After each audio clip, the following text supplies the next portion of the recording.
Hello, I am Verdaillia Turner, and this is Let's Talk. Today we're going to talk about the correlation between the performing arts and successful overall happy citizens and the academic performance of students. And with me today, we have director, writer, producer, actor, Nic Starr. And Mr. Starr is an alum of Payne College. And right now, he is in a play that you're going to hear all about it. But you're going to also hear about August Wilson. And he's a student of August Wilson. He has been involved in every one of the plays of August Wilson and with Our Children's Lives. But I want you to know as an audience that there's a direct correlation between the performing and visual arts and student success in writing, music, math, better SAT scores, etc. And when the curriculum changed, many school systems kicked the arts out because the public and folk perceive the arts as an add-on extracurriculum. But there's a resurgence. And so the arts should be front and center in the curriculum. Michelle Obama, our former First Lady, found that out, and she was fighting for it, and we're going to fight for it. But right now, I want you to meet the notable Nic Starr. Mr. Starr? Well, thank you. I'm glad to be here. Thank you for having me. Tell us about what you're doing with young people, students, the community, the work that you do. Just tell us anything that you want us to know. All right, I have an organization called Young Voices United. We're a nonprofit organization that we work with children. We teach them life skills through the performing arts. And we've got that particular idea from a professor named Evelyn Etheridge. She was my professor at Payne College, and we had an organization called the Etheridge Arts Ensemble, and that's the name we use for the current production we're doing of August Wilson's JITNEY. So it all stemmed from Payne College. She gave me the idea. She saw that, wow, you like children so much. Well, why don't you do with them what you're doing with us? And so I took that idea. We have a nonprofit, and I've been doing that with the children for about 30 years now. Tell us what you teach the children, what type skills, transferable skills, and et cetera. Tell us all about that. Okay, Young Voices, and we call it, we tell them our mission is making a difference in the life of our children so they can make a difference in the world. That's our mission statement. And what we do, when I say we teach them life skills, we teach them how to deal with their anger, we teach them how to set boundaries, limitations, how to make friends, how not to make friends, how to use, if you can memorize a script, and we make plays and dancing and our performances very attractive to the kids so that they really want to do it. And then once we got them baited, then we say, okay, if you really want to do that, if you can memorize this script, then you can memorize this math formula, or you can memorize this, or you say you like to read, but you're not doing your English assignment. So to be in any of our performances, you got to handle your business at school first. I'm an educator myself. I taught for 15 years in the Gwinnett County and in Cobb County school Oh, I didn't know system. that. Okay. Yes, yes, I taught theater. I had a very wise Dr. Dickerson. She kind of baited me. When I retired from the military, I would go to the school. I was always used to working, so I wanted something to do. So I was sub at a school, and she asked me if you could teach anything, what would you teach? And they didn't have a theater department. And I said, well, I would teach theater. And she said, okay. And she laughed about it. We laughed, and I went on.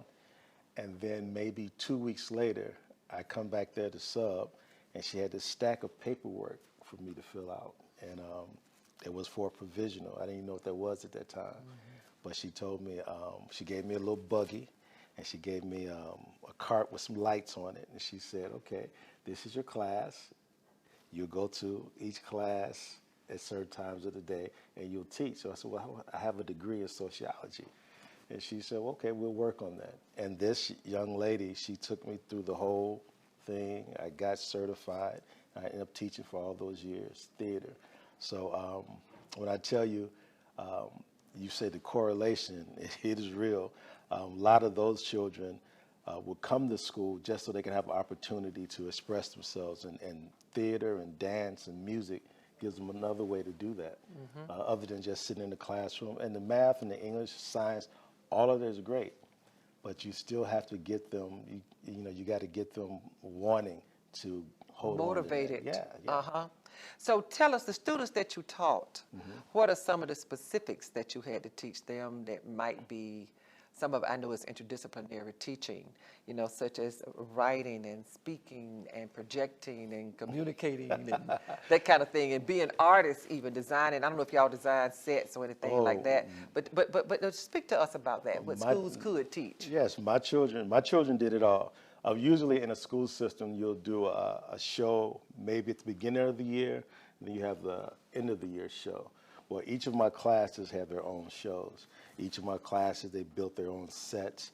So they had to work together. They came in, everybody don't want to be on stage. Right. My really shy people, they didn't want nothing to do with the stage, and instead of pushing them on stage or grading them to be on stage, somebody might want to do lights, somebody might want to do sound, somebody might want to do build the sets, somebody might want to draw the sets. Or costumes. So, costumes. So there was all these different jobs, and so they were all separated and do what they're going to do for this one project. And this taught them how to be a team. They can work together and team together, and they have to do the measurements for the set, and they got to, everything they were learning in their other classes, they put to work in my class. I made it a point that they do that. And just the ability to get along with each other, how to talk. I went to one school, I worked at one school in Georgia, Dr. Seabrook Royal, probably roll over, but he brought me out to Monroe Area High School. And I, at that time, lived in Powder Springs, so that's an hour and 30-minute drive.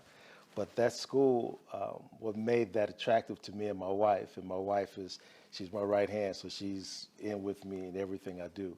But the thing that made that school so attractive when we were picking out schools to go to is when I walked in the cafeteria, I saw all the white kids on one side of the school, cafeteria, and all the black kids on the other side of the cafeteria. And I'm like, wow, that's interesting. I haven't seen that since I was in school.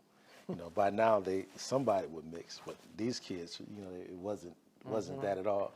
And so Not in Monroe. yeah, not in Monroe. Down in Walton County. Wow. Well, yes. Yes. I mean, you Yes. exact. And so, and this, and Dr. Seabrook Royal, he was a brother. He was a brother, and he said, and it was might have been maybe 3 of him up there, and so he needed something to happen for the school. Yeah. We need to fix this. And when we walked in the cafe, he just walked me through the cafeteria. He didn't have to say anything. He got to the other side, and he's still walking. I'm turning around, I'm still looking at this cafeteria, and he knew he had me there. So he baited me, got me in there. But by the end of that year, the kids you would never think would be together. I mean, we did we did West Side Story, so we can talk about the gang violence and how that affects the neighborhood. We did Exonerated. All these plays that yes. And you should have seen the folks when I got their little kids on stage, and I'm electrocuting them in front of them so that they can see consequences of their actions. So there's a lot of stuff. Every show we did, it had a purpose. It had a reason. We did August Wilson. We did some August Wilson. Matter of fact, the very first August Wilson play that I produced was Ma Rainey's Black Bottom. Oh, really? And my students built a set, and we did the rehearsals so that my kids, I would bring in adults to do these shows, but my kids would be there to help build the sets, and they would understudy, and they would do the monologues. And so it's a very collaborative thing when you can put them all together and see how it works, and see the light bulbs come on for the students, But not only just for the students, tell us about the parents in the community. Oh. Were they engaged and happy and They brought them were. to school, I bet. They were engaged in a lot of different ways. If you can imagine, I would often cast colorblind, meaning if you were the character for that person, then you were the character. So in Exonerated, you have, it's a play about these people who are on death row for different reasons, and they tell their stories. And at one part of the play, the kids are lined up across the stage, and we electrocute them. And the hush in the audience And, you know, you hear people sobbing and people walking out. But the letters Dr. Royal got the next day, he's up there electrocuting our little white kids. And what difference did it make what color the kids were? I had black kids being electrocuted. I had Hispanic kids. But my Caucasian community, my white community, they only saw that the white kids were being electrocuted. And that was the only thing that affected them. What year was that? This was 2013. Oh my. Yes, this is not like ancient history. This is just happening. And so, which brought up the conversation at the next PTA meeting that they didn't think Mr. Starr would show up at. Why did you see this and didn't see that? The kids aren't the problem. Yes. You are. That's true. And so, needless to say, Mr. Starr didn't last too long to go to school. Uh-oh. Okay. Okay. Yeah, you know, but and a lot of the schools I go to, every school I go to, for example, August Wilson, you'll find piano lesson or fences. Those are the plays everybody know about August Wilson. Right. But you know, Tom Sawyer and all of Mark Twain's and all these other books you find in there, and they use the N word but it's okay because that's literature. Well, Was that? I wonder, was that a band from the list when we talked about critical race theory? I'm sorry, I had to look at the list. I don't know. Yeah, that'd be an interesting. I don't want to, go into that political stuff, but yeah, but it would be interesting, wouldn't it? Even in the school system, it's very political. Yes, yes. Who you would have there at the schools, various ways they try to. If you just don't fit, if you're giving them too much, yes, I think they actually try to push you out.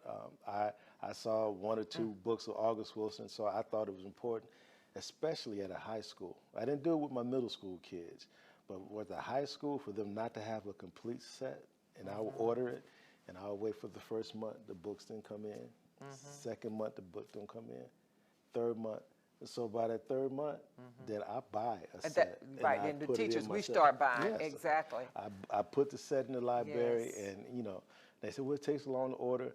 I had one school, South Cobb High School, out in Cobb County.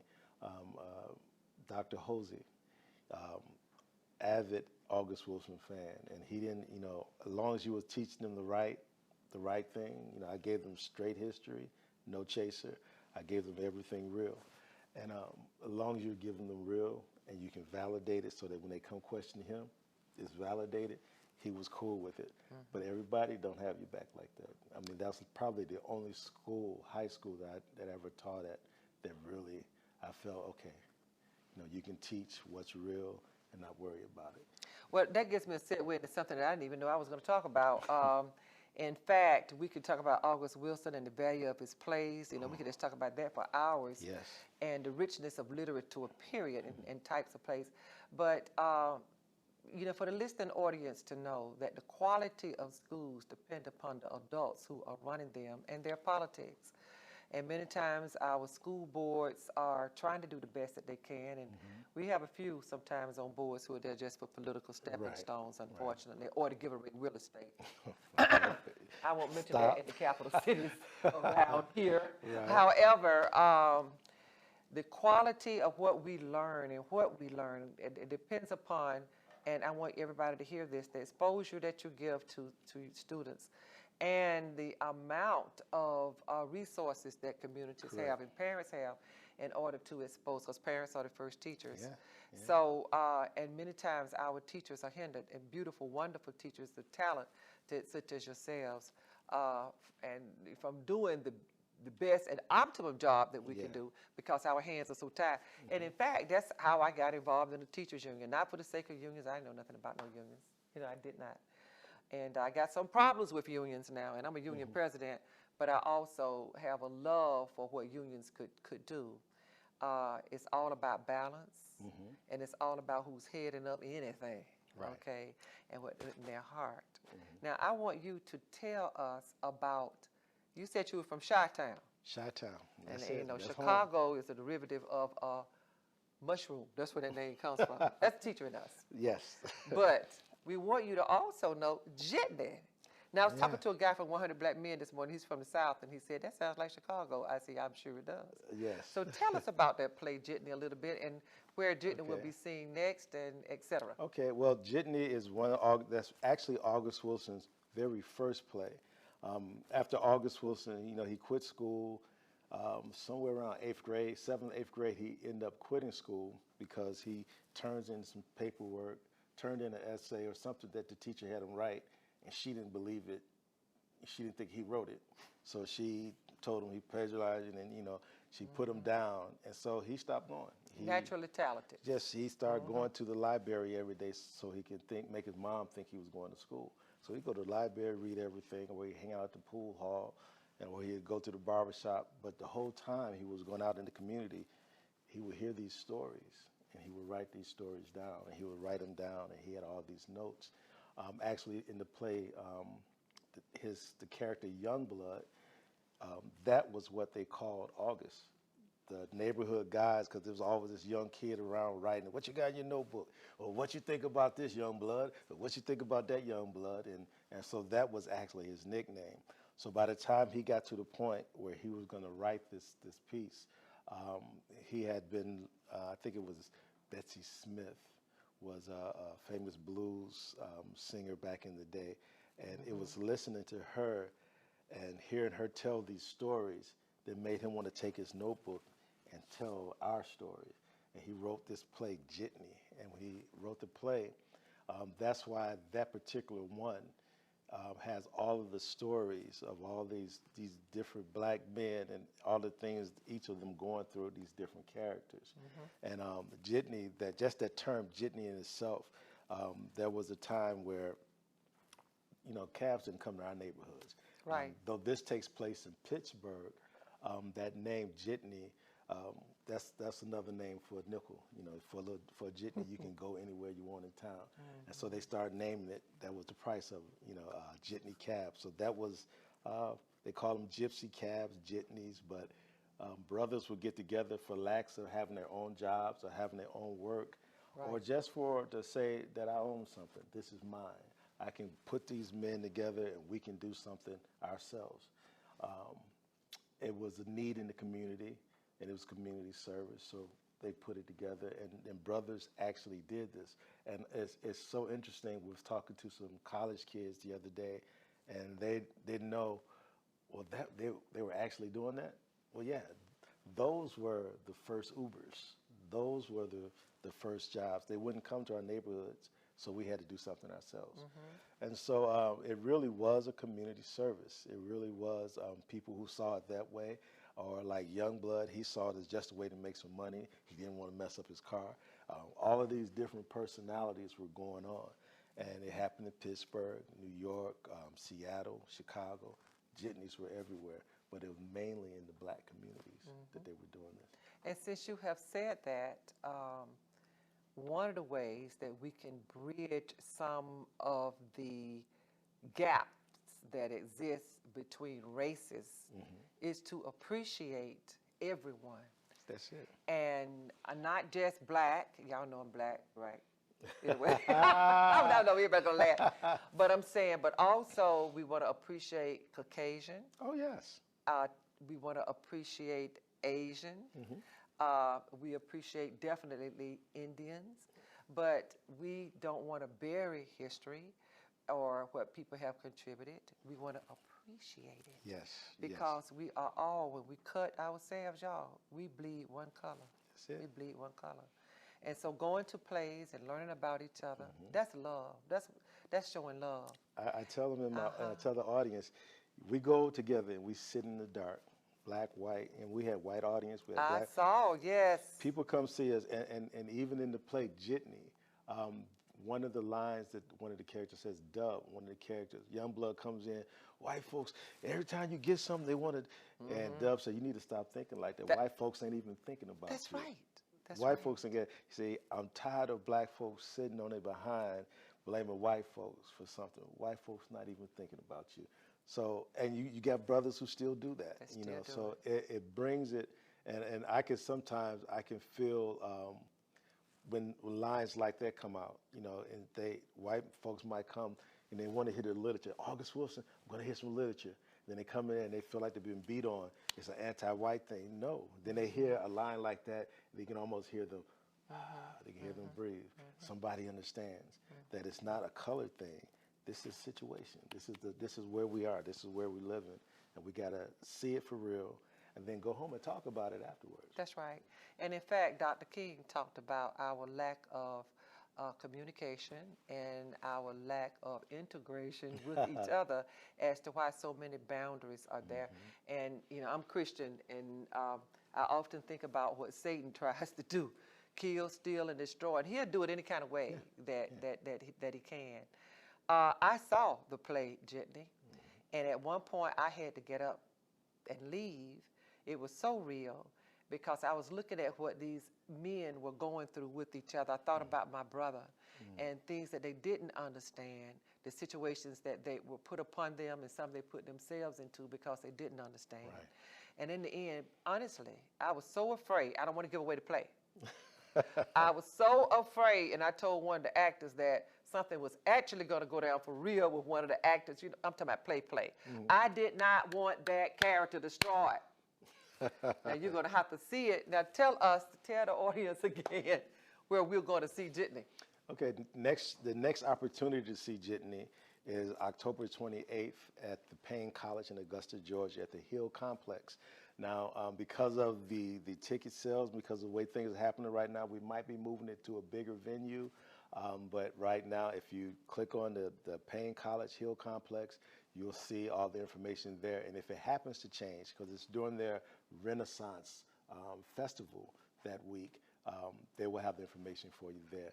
And I also like to plug Kennesaw State University. They're doing it November the 11th at Kennesaw State. 11/11.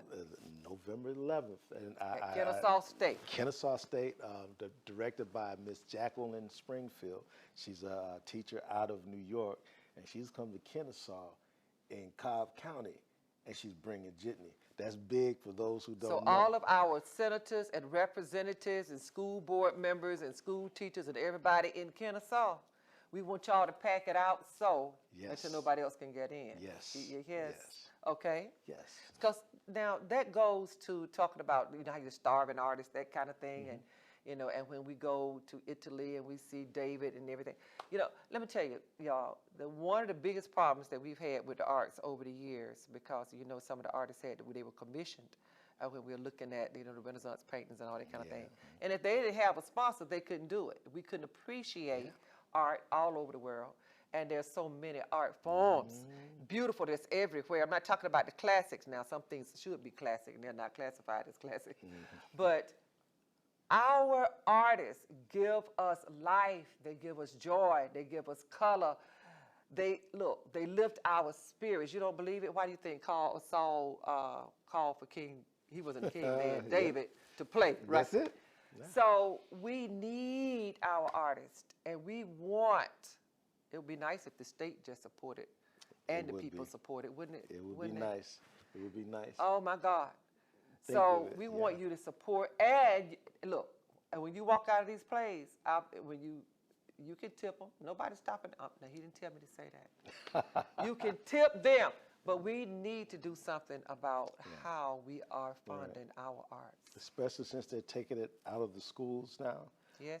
Since they're taking it out of the schools, it used to be a place where the kids can learn how to do it, and the parents don't have to be paying. It's all costly enough to just get them food for the kids to go to school.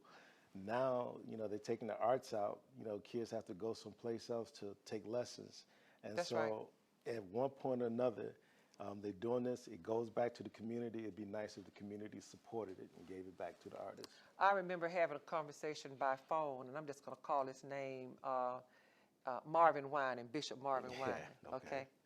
And I was saying, wait a minute, and we were talking about schools, but he didn't know what he didn't know. And he said, listen, Mr. Turner, I started the Marvin Wine Academy. I went to Detroit public schools, and you know, he was gifted anyway. Right. And I learned this and I learned that, but I had to go out to the suburbs for my children to get certain things in arts and sciences. And part of that is to do with how the school systems have been robbed of money. The other have to do with people not championing the arts and sciences. Those I'm talking about principals. You know, I know principals can be hog-tied, but school districts, people whom we elect, senators and representatives, and people who are passing a lot of policies who are not educators, and people succumbing to the pressure of what's coming from top down.